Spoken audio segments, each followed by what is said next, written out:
Hey, what's up, everybody? Hope you are warm and safe if you happen to be in one of those states that just got hit with snowpocalypse 2024. But the show goes on with one of my favorite trainers, Mr. Jeff Gonzales from Trident Concepts. He's one of my favorites because he always makes me laugh, even when I'm in a crappy mood like today after not getting any sleep after being stuck on a plane for 6 hours. So, Jeff, how goes it, my friend?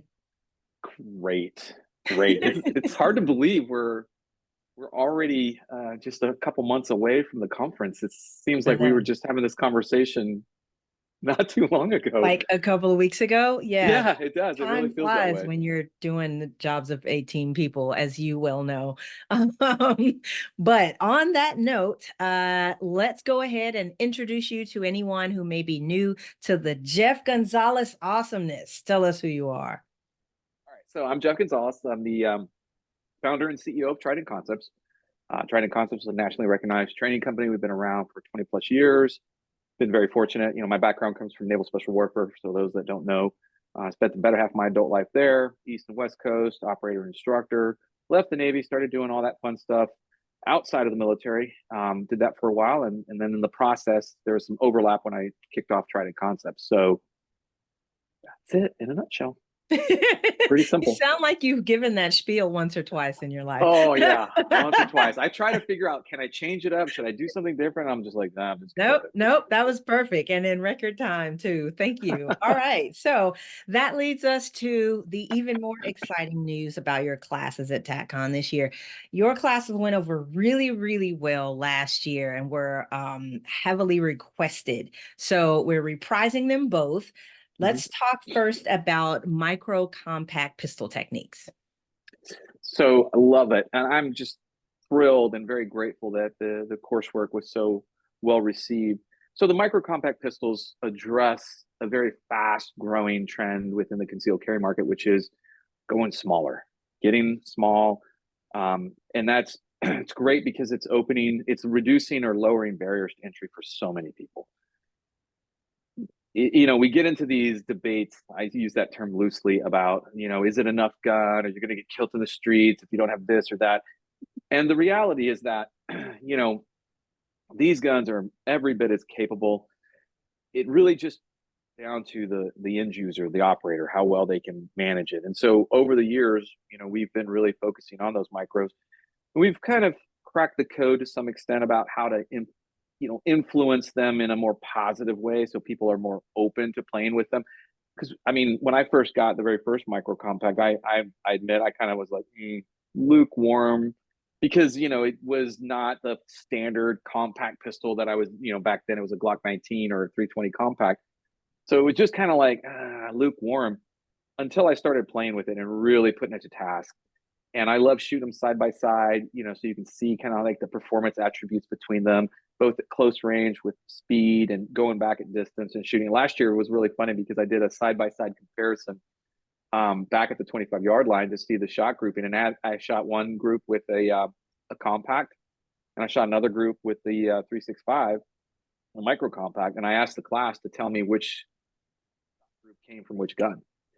And they honestly, people, there was like a 50-50 split between, and those that actually watched me do it. There was I did it during one of the relays that was off. So one of those relays, some of the people knew which gun or which bullseye was for what gun. But overall, people were really kind of surprised at how accurate these little bitty guns can be. So, it really is really rewarding to see more and more people exploring that. And particularly when we see that with the female shooters, there was this kind of dogma, don't go small. Like, I had a conversation with a peer of mine, and I'm like, dude, you just put out information that basically says that if you're a woman, you can't shoot these guns. I mean, think about it for a second. What you realize what you just said, that if you're not shooting one of these full size guns, you can't, and I was just floored by that. I'm like, these guns open up so many opportunities for so many different people, particularly when it comes to concealing them. I mean, it really just makes that fight the fight all the time about trying to get people to carry more regularly, not on an ad hoc basis or as needed, but all the time. And you ask somebody about the size, I put two sizes, put them on a scale and put them side by side and say, which one do you want to carry every day for the rest of your life? And people side with those micros or even the subcompacts more. But it's just really nice to see the attention. So I'm thrilled to be coming back and doing this class again. We do this for a lot of different programs, all the different organizations. So it just makes me giddy inside. Yeah, it makes a lot of people at TACCON giddy because I mean, as you well know, for years it's been kind of, blasphemous to be a serious practitioner who is interested in carrying a teeny tiny gun. That made Yeah. you somehow not cool. So Yeah. I love your focus on accessibility for this community and for the, just for the freedom and the autonomy that being a concealed carrier brings. Boom. So, Yeah. so thank you for that tremendous Yes. contribution to the community. Another contribution that you're making, and an equally popular class last year that we're bringing back, is your 25-yard diagnostics class. And everybody, 25 yards just kind of dogs everybody It does. notoriously. And you've got some neat little tricks and some secret sauce and some ways of doing things that might tighten up 25-yard groups. Tell us about it. Well, first, I love it. And, that was actually another thing that took me by surprise after the course to have people come up to me and talk to me about that and what it really did for them at a personal level, I which heard is about that. People said that to me. I had this yeah, I revelation was in Jeff's very class. thrilled to hear that. And because I think intimidating, it can be um it can be one of those things that people avoid just because there's a little bit of concern and I understand it because we've all been there. Shooting a distance 25 yards is a moderate distance, but for a handgun it seems like it's a long way. And the thing that I always try to tell people is most of the time people will argue, well, why do I need to train at that distance? When you look at statistics, and all the statistics point to the majority of shootings, defensive gun use is happening at close range. And I'm not arguing that. Clearly that is a very prominent observation, but it also doesn't speak to the other side of the equation where events are happening outside of those close ranges. And a lot of those events are they impact the community a lot more. We're talking active shooters, we're talking mass casualty events, we're talking about big things that are happening in today, right now, currently. So I always remind people, hey, distance is all around you. Look, there's distance. You can justify why you don't want to shoot at distance, but you cannot ignore the fact that distance is always present. And, fortune favors the bold. And what I mean by that is if you're skilled at shooting at distance, you have a huge tactical advantage, which is standoff distance. You can really impact the outcome of that gunfight because at the close range, it's not really who's a better shot. It really is who saw who first. But when you can extend the distance, it's now about marksmanship. It's about skill. And we know that most bad guys do not have that skill to hit at those distances. Lucky shots excluded, skilled shots are not really a part of that equation. But on the other hand, a trained individual that can shoot well at distance brings to the table a huge, powerful tactic that is often overlooked. We talk about it, maximize your distance, minimize your exposure, right? So the very first tactical mantra that we have is use distance to your advantage, exploit it as best as you can. Now, on the flip side, that's the easy part. The hard part is how do we do it? And, shooting at distance is one of those things where there are some cheat codes, if you will, right? But there's no getting around actually getting out there and doing it. We use distance as a diagnostic tool to help us learn about our technique. Like, what am I doing? Because at close range, I mean, you see it all the time with the all the social media princesses that will do stuff in video context, but when you push back at distance, you actually get a feel for their technique being not really as good as they think it is. And I look at technique as a cross the board spectrum.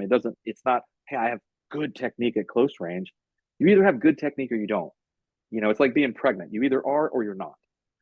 So with that being said, you either have the marksmanship skills to hit a distance or you don't. So we break it down. We kind of like unravel this kind of mysterious aspect of how to actually shoot well. And everybody knows. I mean, it's not like we're showing you anything different. The principles of marksmanship don't change, but we've been able to identify a progression towards learning to overcome those common errors. And I'm not gonna lie, it's so many of the problems that we see with the shooters are the same. So when we start a class, we start this diagnostic process. It's not like, I mean, there might be one or two people that bring to something crazy and wazoo, but for the most part, the errors that we see are very common, which makes it look like I know what I'm doing. Like I really just, I have a good sense of being able to recognize the mistakes that people make because I've seen them so many times over and over and over again. So when I'm talking to somebody and you can see that light bulb go off, they have this like, oh my God, what sort of magic wizardry is this? And I'm like, well, it's just years of experience. Okay. We talked about this a little bit before we went on camera, which is the gray. There's a sense of there's a sense of, when you're looking at all things being equal, when you're looking to try to find the expert, look for the one that has the most gray hair. If all things being equal are there, that's going to give a good indicator for that. So I can now take that as an official compliment. It's absolutely a compliment. I told him he looks very distinguished now that his salt is outweighing his pepper. I love it. For Love sure. it. And Jeff also wins the award for coolest Zoom background. So that's right. That's it's right, America, always because we are willing to cross the Delaware in the middle of the night, freezing ass rain and snow on Christmas to kill a motherfucker. you can't. Okay, I don't have the energy to edit that out. So I apologize in advance to anyone Sorry. in the TACON group who is offended by Jeff's language. I suspect Patriotism. well, patriotism. All right, gotcha. Okay, that's what it was. It was It was enthusiastic patriotism, not harsh language. Vulgarity.